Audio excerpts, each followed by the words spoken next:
Saravanans here. It's your unified teach. Let's go to the lesson. 6th Standard Science. Chapter 4. The Living World of Plants. 4.1 Plant Forms and Functions. If you haven't subscribed to our channel, subscribe now. Click the bell icon for notification. 4.1 Plant Forms and Functions. Our body is made up of many organs.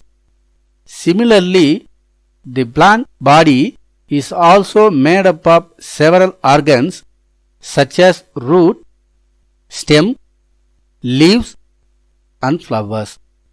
மாணவர்களே, நமது உடல் பல்வேறு உறுப்புகளை கொண்டது.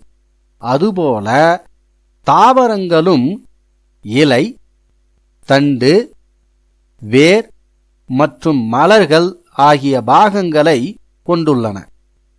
Plants are of many forms and many colors, yet they are alike in some manner. That is, they all have stems and leaves above the ground, which we can see easily, and roots below the ground. தாவரங்கள் அமைப்பிலும் நிறங்களிலும் வேறுபட்டாலும் அவை ஒரு சில பண்புகளில் ஒத்துள்ளன. அதாவது, பெரும்பாலான தாவரங்களின் தண்டு மற்றும் இலைகள் நிலத்திற்கு மேலேயும் அதன் வேரானது நிலத்திற்கு கீழேயும் உள்ளது என்பதை நாம் அறிவோம். As shown in the picture, a flowering plant consists of two main parts. They are 1. Root system, 2. shoot system. அதாவது, படத்தில் காண்பது போல பூக்கும் தாவரங்கள் இரண்டு முக்கிய பாகங்களை கொண்டுள்ளன. அவை 1. தண்டு தொகுப்பு, 2. வேர் தொகுப்பு என்பனவாகும். 1. Root system. Root, the underground part of the main axis of a plant, is known as root. It lies below the surface of the soil.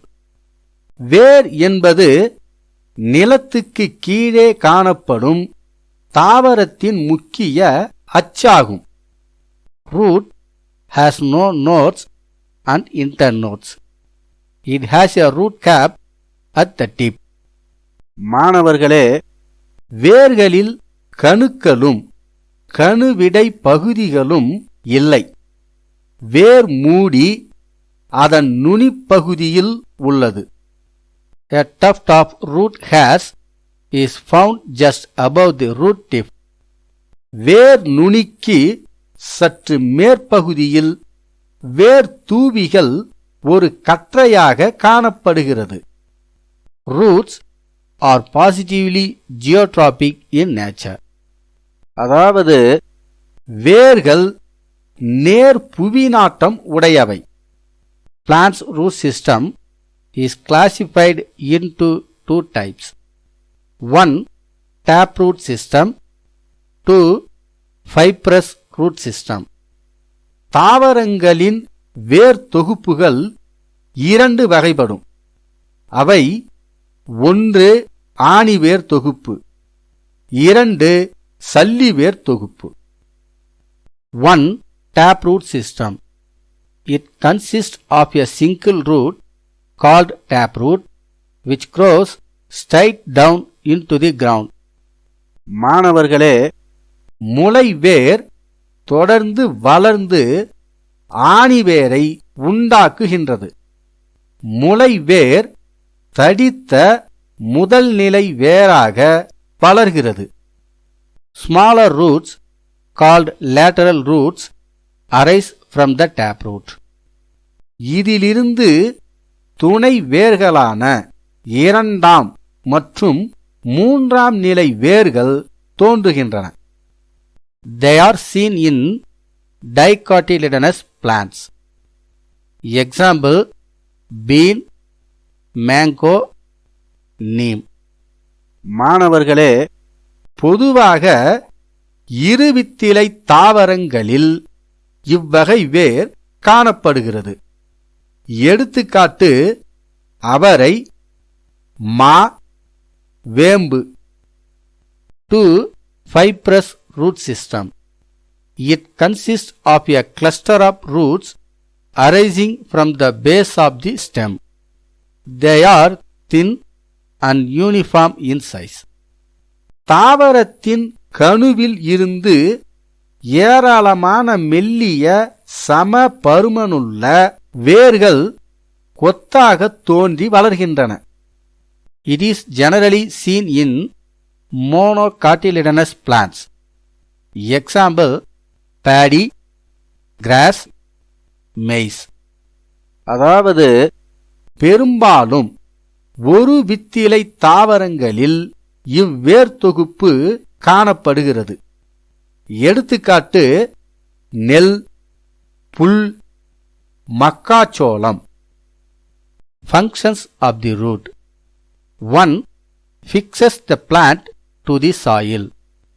வேர்கள் தாவரத்தை பூமியில் நிலைநிறுத்துகின்றன. மண்ணை இறுக பற்றிக்கொள்ள உதவுகிறது. 2. Absorbs water and minerals from the soil. மாணவர்களே, மண்ணில் உள்ள நீரையும் கனிம சத்துகளையும் உறிஞ்சி தாவரத்தின் பிற பாகங்களுக்கு அனுப்புகின்றன. 3. Stores food in some plants like carrot, beetroot and radish. சில தாவரங்கள் தான் தயாரித்த உணவை தாவரங்களின் வேர்களில் சேமிக்கின்றன. எடுத்துக்காட்டு: கேரட், பீட்ரூட், முள்ளங்கி. Let us see about shoot system on the next video. This video is available in Tamil on our channel.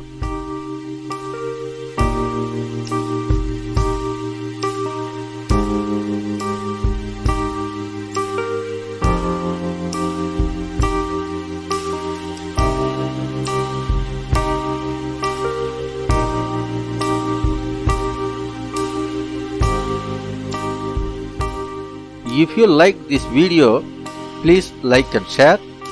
Please comment below. Subscribe to our channel. Click the bell icon for notifications. Thank you for watching. See you in the next video.